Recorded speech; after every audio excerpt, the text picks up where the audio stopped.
Y continuamos en esta noche de martes 21 de octubre. Ahora nos acompaña Juan José Lastra. Él es voluntario colaborador del proyecto Betania. Bienvenido, Juan José, gracias por estar aquí. Buenas noches.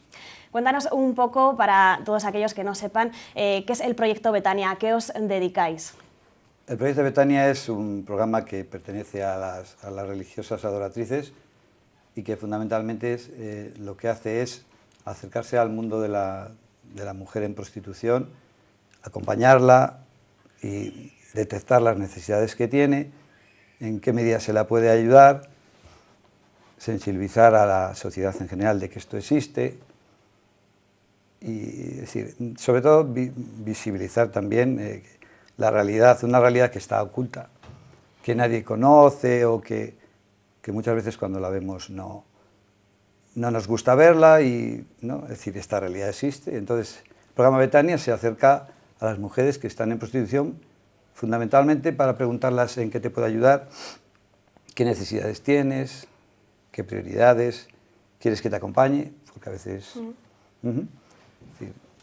fundamentalmente es eso. ¿Y son los voluntarios de este proyecto los que se acercan a las mujeres o son más las mujeres las que van directamente? Hay 3 educadoras que se acercan a las mujeres, es decir, lo que ellas hacen es intervención, es decir, se acercan para primero detectarlas y luego ver las necesidades que tienen, es decir, los voluntarios cumplen otras funciones, que puede ser la de investigar, la de analizar, la de acompañar a estas mujeres cuando lo necesitan, pero el primer contacto lo realizan las educadoras.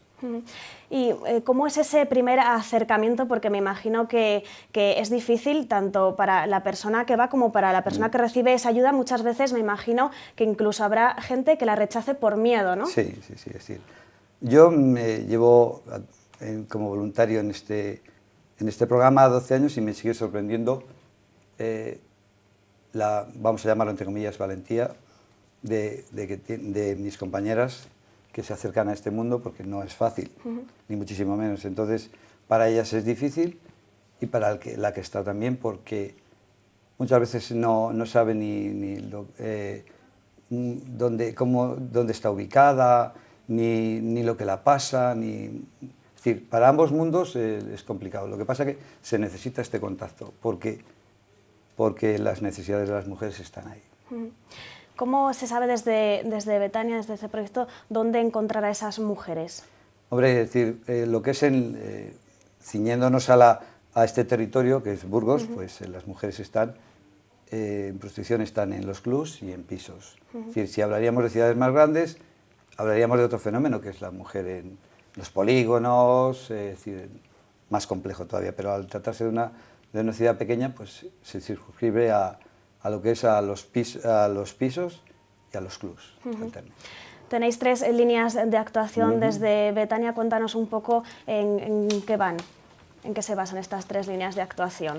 La primera línea de actuación, ya la hemos referido antes un poco, se trata de intervenir no sobre las mujeres, sino de la intervención, es decir, primero acercarse, detectar las necesidades que tienen y luego proponerlas, es decir, ofrecerlas los servicios que el programa tiene, que se le puede hacer un acompañamiento psicológico, sanitario, jurídico, porque muchas de ellas tienen pues muy desequilibrada su vida, es decir, muchas de ellas son irregulares, es decir, el tema es muy complicado. Entonces lo primero es acercarse a ellas, presentarse y a partir de ahí ofrecer los servicios que se tiene. Se tiene también pues un centro de día, una casa de acogida, por si en un momento dado lo pueden necesitar, es decir, para abordar todas las mayores necesidades que se pueden decir.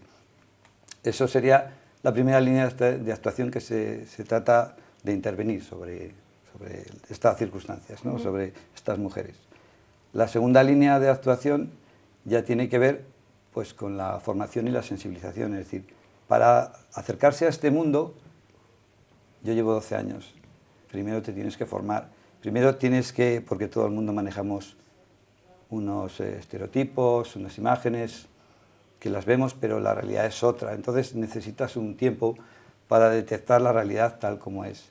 Entonces te tienes que formar en el aspecto nuestro, también hay que formar a otros profesionales sociosanitarios, para que tengan una información más cercana de lo que es estas mujeres, las realidades en las que viven, cómo acercarse, ¿no? Y luego la sensibilización, que está dentro de la segunda línea de actuación, es dar a conocer a la sociedad en general que esta realidad ocurre. Hay otra, y dentro de esa y dentro de esta segunda, hay algo que llevamos haciendo durante unos cuantos años y yo creo que cada vez con más éxito, que es un ciclo de cine sobre prostitución y trata, en el que, por ejemplo, mis compañeras que lo realizan, lo planifican, tienen verdaderos problemas para encontrar películas que puedan tratar, por ejemplo, la figura del cliente, este personaje oculto. Y luego la tercera línea está formada por vamos a decirlo así, hay un boletín informativo, es decir, es el observatorio, es estar en contacto con las noticias y con el mundo de la prostitución, estar muy cerca del día a día, porque este mundo va modificándose constantemente desde que yo empecé. Ahora ha variado enormemente, es decir, no tiene nada que ver, y anterior a mí era distinto totalmente. Entonces, cada poco tiempo este mundo se mueve y tú tienes que estar un poco cerca de todos los movimientos que se producen. Entonces, esa es la tercera línea de actuación, de decir, un observatorio para analizar las noticias, para detectar la realidad que se produce y luego plasmarlo en algo que nosotros tenemos, que es un boletín que emitimos cada 4 meses.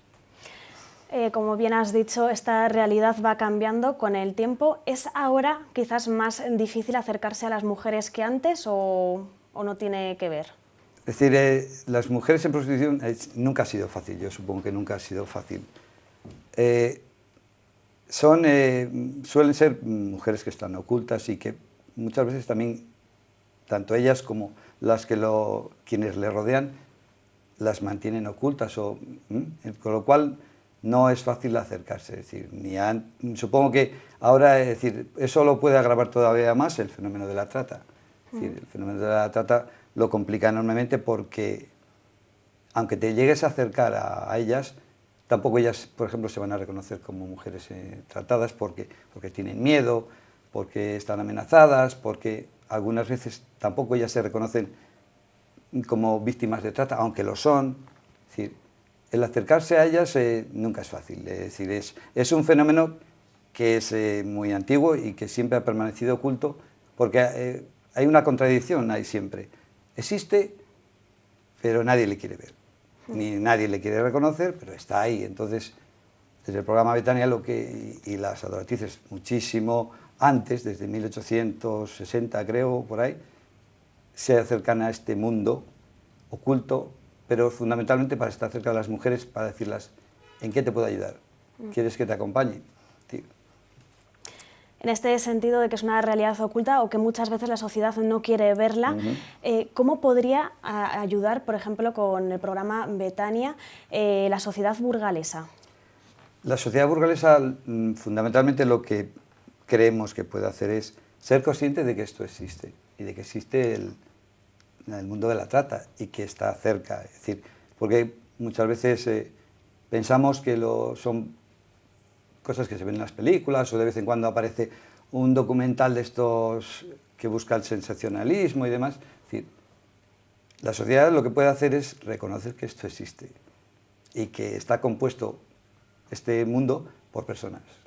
En un caso, las mujeres que están en prostitución, y también hay otros partícipes, que son los clientes, otros personajes de dudosa procedencia, proxenetas, tratantes, gente miserable. Es decir, aquí, en este mundo, hay un núcleo, una variedad de personas muy amplia, en el que el punto débil casi siempre son las mujeres. Es decir, ¿qué puede hacer? Lo primero, informarse y tener una visión es decir, sin estereotipos, sin prejuicios, intentando ver la realidad. Es decir, yo mismo como voluntario he tenido que hacer un proceso de ver la realidad porque, como ocurre en este mundo y en otros temas, manejamos cosas que no son ciertas, ¿no? Entonces, la realidad es otra.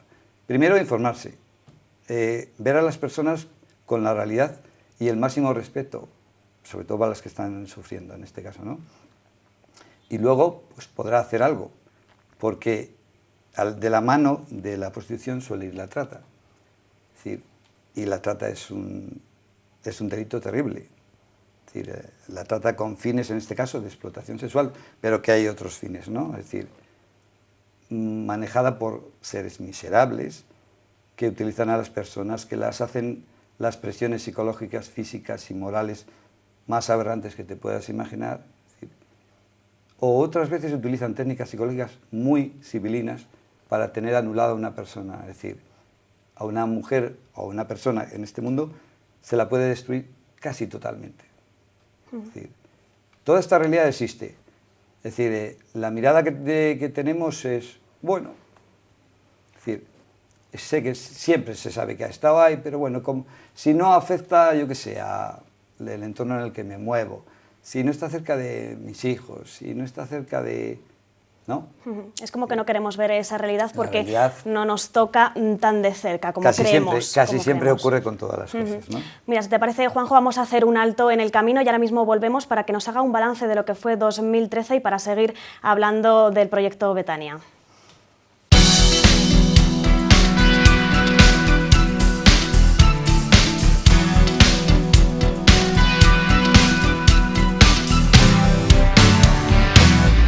Y continuamos con Juan José Lastra, él es psicólogo, colaborador, voluntario del programa Betania. Nos estaba contando esa sensibilización que tenemos que tener toda la ciudadanía burgalesa hacia estas mujeres en riesgo de exclusión social, y vamos a seguir hablando porque el pasado 18 de octubre se celebraba el Día Europeo contra la Trata de Seres Humanos. Cuéntanos, Juanjo, cómo fue un poco este día desde Betania. Siendo consciente de que este día se producía, que era el 18 de octubre, que es Día Europeo contra la Trata de Seres Humanos, pues queríamos hacer algo de que para dar a conocer a la sociedad burgalesa de que coincidía este día, ¿no? Y que darles a conocer, ¿no? Entonces se pensó que se podía utilizar algo simbólico, como era una especie de barquichuela, para sensibilizar un poco a la sociedad de que muchas de las mujeres que venían en las pateras vienen tratadas, es decir, con fines de explotación sexual fundamentalmente, aunque para otros fines, ¿no? Entonces, aprovechando que este día es el Día Europeo contra la Trata, pues en un lugar que se determinó y demás, pues con algo simbólico y con unos folletos para dar a conocer esta realidad, es decir, incidir. Aunque el mundo de la trata es muchísimo más amplio, afecta a muchísimos más, tienen otros métodos y de otros continentes, pero incidir en las mujeres que venían en las pateras, que muchas de ellas atraviesan el infierno, es decir, no sé si existirá el infierno, pero muchas mujeres ya lo han atravesado desde su punto de origen, porque ahí les han, es decir, probablemente no van a salir, ya las han abusado de ellas, las han utilizado, es decir, la travesía hasta llegar a nosotros es terrible. Entonces, muchas de ellas, un porcentaje muy elevado, luego son utilizadas con fines de explotación sexual porque utilizan técnicas como amenazar a sus familias, incluso con algo aparentemente que no tiene efectos, que se llama el vudú, pero para quien tiene creencia en ello es muy efectivo, ¿no? Entonces... Es un dato que me llama mucha la atención cuando nos mandasteis la nota de prensa, porque apuntabais que al menos el 98% de las mujeres africanas que atravesaba en patera hasta la península estaban bajo... Es un dato terrible. Es un dato realmente que llama muchísimo la atención. Es decir, estamos hablando de datos. En el mundo de la prostitución lo de los datos son todo estimaciones. Porque es un mundo oculto, entonces, pero sí, es decir, esto lo comprueban las organizaciones que se dedican a ello, y ven que la inmensa mayoría de las mujeres que vienen, es decir, son utilizadas para ello. ¿Sí? ¿Cómo se le puede sacar más rendimiento a una mujer en Europa? Pues, ¿no? ¿Cómo se la puede sacar más rendimiento? Pues utilizándola para explotación sexual, es decir, porque lo puedes hacer una y otra vez, ¿no? Es un producto que constantemente está generando, ¿no?, recursos. Sí, por llamarlo de alguna forma. Entre comillas. Quería preguntarte un poco en relación a esta Memoria 2013, una memoria que hacéis todos los años. ¿Cuántas mujeres tratasteis el año pasado? Pues se acompañó, es decir, los datos que tengo yo aquí, es decir, se contactó con 313 mujeres, es decir, se estuvo con ellas. De estas 313, la mitad eran en CLUS y la mitad en pisos. De ahí luego ya se hace un acompañamiento con más contactos, ofreciéndole más cosas y se les acompaña al centro de día y ahí ya se puede detectar más qué necesidades, qué prioridades, qué urgencias. Es decir, 313 mujeres se contactó con ellas en CLUS y pisos y de ellas se trabajó en el centro de día 87. Y se han reinsertado en la sociedad ahora mismo Igual te pongo en un compromiso tampoco. No es eso, es la palabra reinsertar. Es decir, reinsertar me suena más al mundo de la drogadicción, ¿no? De las adicciones. Es decir, incorporarse a la sociedad como fuera del mundo de la prostitución. Es decir, sí que lo logran, claro que lo logran. Hay mujeres con verdaderos esfuerzos y demás, logran volver a tener una vida que no tenga nada que ver con la prostitución. Es una travesía dura, porque la inmensa mayoría de las mujeres que están en prostitución proceden de la exclusión social, proceden de familias desestructuradas, tienen un montón de problemas añadidos. Es decir, cuando tú, utilizando un símil, cuando tú abres el melón, aparecen un montón de necesidades, es decir, nada es lo que parece, es decir, las vemos, o aparentemente hay veces que las vemos en imágenes, por ahí, en programas, con la sonrisa en la boca, es decir, y esa es la fachada. Dentro lo que hay es muchísimas carencias, muchísimas dificultades, provienen de familias muy complejas, es decir, en un mundo en ciertos continentes en que la mujer tiene un valor inferior a muchas cosas, ¿no? Entonces, todo esto. En cuanto a nacionalidades, ahora mismo en Burgos, ¿qué es lo que predomina? Lo más, si nos ceñimos a lo que es la memoria del 2013, en ese momento, pues en pisos la mayoría procedía de América del Sur, es decir, fundamentalmente brasileñas y colombianas. En los CLUS procedían de la República Dominicana, Rumanía y Brasil. Lo más novedoso de esta memoria para adelante es que la mujer española se ha incorporado también al mundo de la prostitución, porque las causas que motivan la entrada en la prostitución son las mismas. Es decir, dificultades económicas, exclusión social, cuando todo tu mundo se te viene abajo, no tienes recursos, o puede aparecer la desesperación, ¿no? Lo mismo que aparece en las mujeres de otros países, aparece ahora aquí. Entonces la mujer española se ha incorporado a la prostitución y los datos empiezan ya a ser pequeñitos, pero es decir, tenemos la percepción de que va a ir en aumento, ¿no? Entonces, hasta hace poco copaban el 98% mujeres inmigrantes, por así decirlo. Fundamentalmente de América del Sur, es decir, brasileñas, colombianas, de Europa del Este, rumanas, rusas, ucranianas, de África, nigerianas, fundamentalmente. Una vez que se ayuda a estas mujeres, ¿ellas les gustaría volver a su lugar de origen o prefieren quedarse aquí bajo una protección?